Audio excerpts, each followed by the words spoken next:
Hey, inmendham video. Yay! Update video, I suppose. Semi what the fucky, whatever. Whoa. Nice little scenery from up here on the roof. I had to do a little repair. Yeah, it dries clear. Anyway. Yeah, this roof really is shit. I mean, look. Shingles all kind of falling apart. They're only about 15 years old. Goddamn crooks. I think it's 15. So neighbors will probably make noise, so I'll go over here. It really is nice from the second story. I want to build a house on top of this house. Stupid assholes. Shut the hell up, jackasses.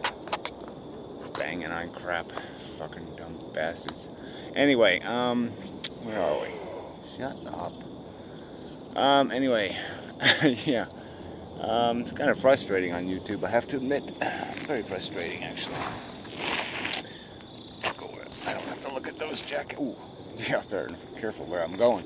I go over here, then I can't slide off the roof. Yeah, just in case I have one of my momentary faint or something. I'll just kind of roll to the flat area. Anyway, see, I just don't like the sun is in my. Ow! Yeah, I jammed a piece of frickin' crap under my fingernail. Damn, that hurts. But whatever. Life is tough. Oh, I'm sorry. Yeah, I should get on with the video. But there's almost no point. I mean, the conversation on YouTube just absolutely sucks. So I've done a couple of, really good videos, I think, in terms of making the argument. But they're long, and it's tedious to listen to the guy I'm arguing with, that Luddite, whatever the hell his name is. But it's the same old crap. I mean, you read the comment section and you're just like stunned that people can think this is an argument. Yeah, he used a lot of multi-syllabic words, but said absolutely nothing to unravel anything. And people just keep having these conversations about absolutely nothing.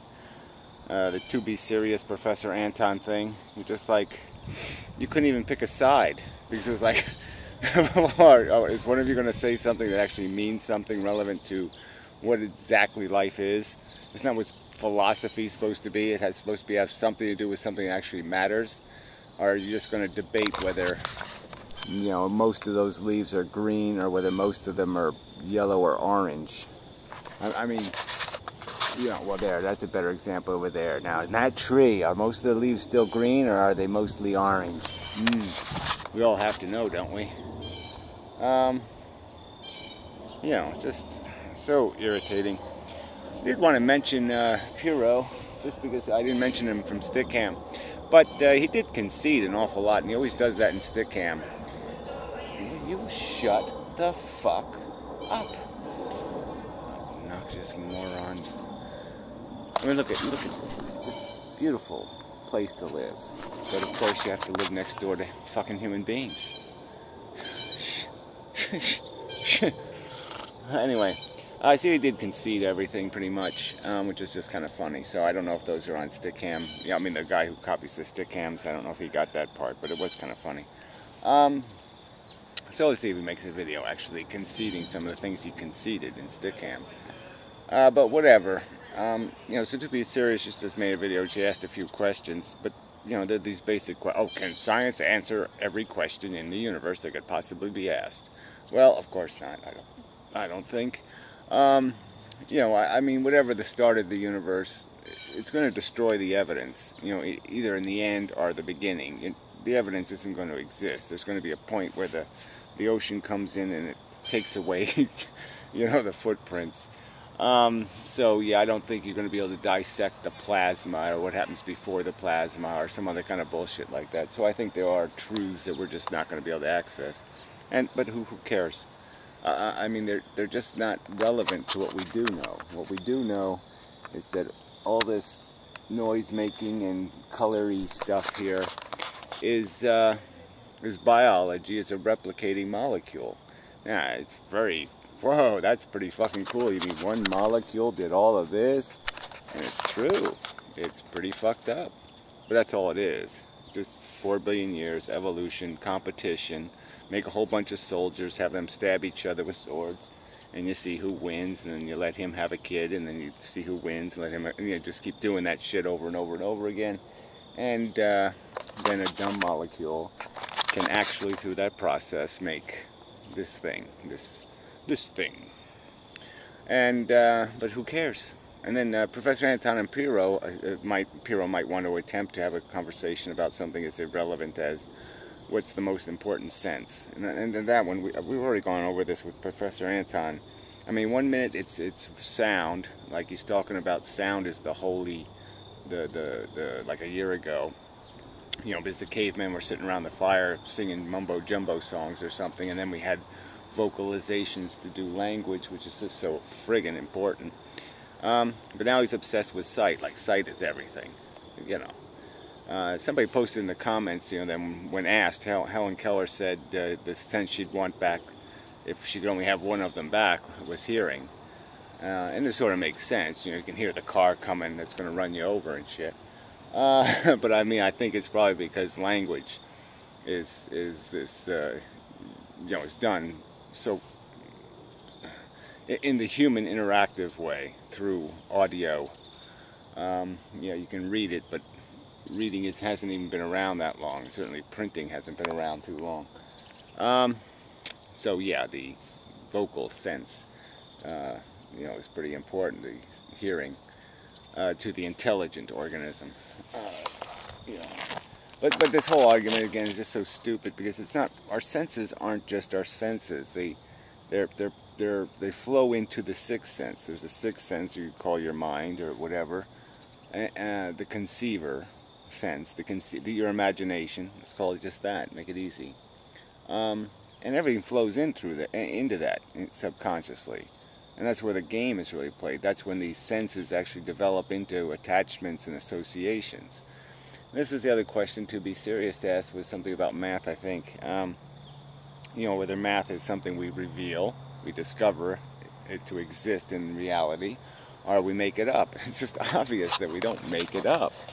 The distinctions are clearly obvious. A 1, a 2, a 3, a 4. We can qualify them and see them, right? We can see them with every part of our senses. We can know its individuality, the relationships between, you know, I've used this one, but diameter and circumference is set. It's a set relationship. You know, the triangle thing, the geometry thing, all this number stuff, of course it's all discovered. We're discovering relationship. We're just probability. It's a relationship. But that one's a little bit tricky, just because all of probability is mostly made out of the fact that we can't see something. We can't see the variables. There's only a 1 in 1 probability for everything. Is technically, it's going to happen one way.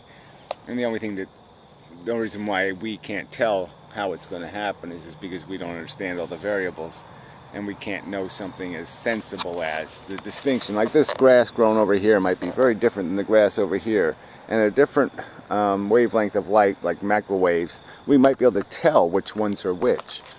And that information could tell us, oh, so there's a 50% chance of something happening, like the grass dying or something, because we know that breed of grass dies twice as often as that breed of grass, that kind of thing. So we just don't know the variables that go on, because there's so many of them, and some of them are so infinitesimally minute that we can't study them. So then we come up with this idea of probability, and then people create whole quantum mathematical structures built out of the accommodating the fact that we have these unknown variables. But the math is all still just relationships. It's still just defining that there's relationship, that you can divide and multiply and add and subtract, and it's just a basic function of what things do in the world, what things are in the world. There are one, like a fish, and then they're one part of a huge school of fish. That is itself a one, being a school, and you know, and then even the math of the trajectories and the changes in directions and how far they can change and how much they can change. I really have to do a draft physics video, because you know, that stuff just is always rolling around in my head. But this whole idea that everything is essentially moving at the speed of light, that all the quanta is moving at light speed, and all this is just an illusion, because all the all the quanta are caught up in orbits of atoms, and so anything made of atoms can't move very fast because the quanta is always moving in some other direction. It's hard to get all the quanta to move in one direction. And when my hand moves like this, that's essentially what's happening. The structure of my atomic structure is changing. And these quanta are now actually arranged in such a manner that a little tiny bit of the majority of the quanta is actually moving in that direction. And having that little extra movement is what creates this illusion that it's moving slower than the speed of light. But if you can see the actual frame rate of the universe, what's actually happening is my hand is moving this way, this way, this way. It's herky-jerky all the way. And so it's moving at the speed of light. You just can't see it. It's going back and forth so fast. It's vibrating. Everything's just vibrating at the speed of light.